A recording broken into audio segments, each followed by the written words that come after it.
हमारे भी युवा नेता अंकित यादव जी हैं, जो कि अंकित यादव जी, आज हम अंकित यादव जी से ये पूछेंगे, जो कि प्रधानमंत्री मोदी जी के मां को गाली दिए हुए थे और बिहार बंद किया गया था, इसके बारे में हम जानेंगे अंकित यादव से। अब बताइए अंकित यादव जी, बिहार जो बंद हुआ था इसके बारे में क्या बोलना चाहते हैं आप? बिहार जो बंद हुआ था, मैं आपको सबसे पहले आपके चैनल के माध्यम से सभी को आपको धन्यवाद देना चाहता हूँ। और मैं एक बात कहना चाहता हूँ, किसी की माँ बहन हो, सब एक समान है। जो भी गाली दिया गया है वो गलत है, लेकिन अभी वर्तमान में एक बात बताना चाहता हूँ कि जिस समय भाजपा और मोदी जी के द्वारा विपक्ष के लोगों को ये कहा गया था, विदेशी विधवा, जर्सी गाय, 50,000 करोड़ की गर्लफ्रेंड, ये किसने कहा? जिस समय मणिपुर में महिलाओं को नंगा घुमाया गया था, उस समय मोदी जी का परिवार कहाँ गया था? उस समय महिला सम्मान नहीं दिखा मोदी जी को और भाजपा के लोगों के द्वारा। बिहार बंद का ऐलान कौन किया था? बिहार बंद का ऐलान आज तक आप कभी देखे हैं? जो सत्ता में रहता है वो बिहार बंद, उस राज्य को बंद किया जाता है? नहीं। बिहार ही बंद क्यों हुआ? होना चाहिए तो पूरा भारत बंद का आह्वान होना चाहिए, जिससे कि लगे कि हाँ पूरा मोदी जी के समर्थन में। क्यों बिहार इसलिए बंद किया गया कि भाई चुनाव की सीजन चल रहा है, जिसके कारण बिहार बंद किया गया। और बिहार जो बंदी हुआ वो पूर्ण रूपेण से सफल रहा। बिहार बंदी का असर कहाँ कहाँ दिखा गया? कहीं नहीं दिखा गया। और जिस तरह लठेतगिरी करके बिहार बंद किया गया था, किसी शिक्षक को मारा गया, एम्बुलेंस जाने का रास्ता तक नहीं दिया गया, गर्भवती महिला लोग को जाने का नहीं दिया, किसी पब्लिक को बीच रास्ते पे बीच चौराहे पे सब मिलके मारता है भाजपा के लोग। उससे बड़ा गुंडागर्दी को करता ही नहीं है। आरजेडी का भी बंदी होता है तो आप देखते होंगे कि सबसे पहले मरीज हो या एम्बुलेंस हो कि कोई भी इमरजेंसी सेवा हो, उसको जाने का रास्ता दिया जाता है। बोला जाता है कि ये जो एनडीए की सरकार है उनमें तो गुंडागर्दी नहीं है। सबसे बड़ा एनडीए की गुंडागर्दी तो एनडीए में ही होती है। आप देखेंगे कुछ दिन समय पहले कि लगातार अपराधी बढ़ता गया। पारे जैसे हॉस्पिटल में भी मर्डर हुआ, आप जानते होंगे। ये आप मुद्दे से नहीं भटकाए, हम आपको बंदी दे के पूछ रहे, बंदी के बारे में आप क्या बोलना, कितना सफल रहा या कितना असफल रहा? बंदी पूर्ण रूप में वो सफल रहा। बंदी कहीं नहीं था।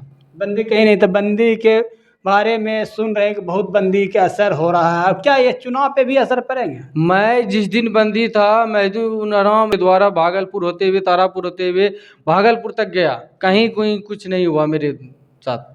क्या ये चुनाव पे भी असर पड़ेगा बंदी का? कोई असर नहीं। अभी माँ याद आ रही है। मैं एक बात बताना चाहता हूँ, अगर मोदी जी माँ का इतना गरिमा रखते, ठीक ना, तो वो अपनी पत्नी को नहीं छोड़ता। पत्नी भी एक माँ की तरह है उनकी, जो कि उनके साथ दुर्व्यवहार किया जा रहा है। और कौन सा माँ है जो कि उनका पूर्ण रूप से दाह संस्कार तक नहीं किया, माथा तक नहीं छिलवाया, बहुत दिनों बाद वो माथा छिलवाया? क्या है? क्यों आप हिंदू का ढोंग रखते हैं? हिंदू क्योंकि उनका वो परंपरा होगा। कैसे? हिंदू का परंपरा वो है ही नहीं। हिंदू का परंपरा है ही नहीं। आप साधु संत थे, माथा में जट्टा था कि आप बाल नहीं बनाएंगे? ऐसा तो नहीं था। माँ मरने के बाद 1 साल बाद आप बाल बनाए, क्यों? उसी समय बनाते।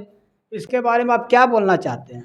देखिए, मैं ये कहना चाहता हूँ, बिहार में विपक्ष के नेता जो सम्राट चौधरी हैं, एक भाजपा के प्रदेश अध्यक्ष दिलीप जायसवाल जी हैं, एक बोलता है कि मैं पूरे प्रदेश में एक ही व्यक्ति को गाली दिया हूँ जिससे मेरे पूरे प्रदेश में सम्राट चौधरी नाम गूंजता है। एक दिलीप जायसवाल का कहना है कि मेरे पास गाली का तो डिक्शनरी है। किसको गाली दिया हुआ है? सम्राट चौधरी, जो कि उसका पूरा बिहार जानता है। आप तो जान ही रहे हैं। आप बताइए तो। आप जान ही रहे कि किसको गाली दिया जा रहा है, नाम लेना जरूरी थोड़े को गाली दिया गया? आप देखिए, आप खुद बोल रहे हैं, आप खुद इस बात क्या बोल रहे? लालू आपसे जानना चाह रहे? बिल्कुल बिल्कुल। और जब हम एक बात ये आपको बताना चाहते हैं कि सम्राट चौधरी और कुछ विपक्ष के लोग लालू यादव नहीं करेंगे तो उसका घर परिवार चलना बंद हो जाएगा। जिस दिन सम्राट चौधरी लालू यादव का नाम लेना बंद कर देंगे, उसको उस दिन कुर्सी पर से नहीं हटा के फेंक दिया गया, तो फिर आप हमको जो बोलिएगा हम वो करने के लिए तैयार हैं। चलिए, हम अभी सम्राट चौधरी की जो राजनीतिक है वो लालू प्रसाद यादव के नाम से टिक रही है अभी तक, चाहे सब लालू यादव के साथ रहे या ना रहे, लेकिन उनके नाम के साथ उनका सत्ता चल रहा है अभी। कुर्सी पे बैठे हुए हैं। अभी उनका नाम लेना बंद कर दे तो 10 दिन के अंदर उसको कुर्सी पर से हटा के फेंक दिया जाएगा। धन्यवाद अंकित जी जानकारी देने के लिए। बिहार बंदी के बारे में अंकित यादव बोल रहे हैं क्या? बिहार बंदी का दौरान पूर्ण रूप से सफल नहीं रहे, क्योंकि ये बोल रहे हैं कि हम तारापुर से भागलपुर गए और हमारे कुछ रिपोर्टर थे जो कि पटना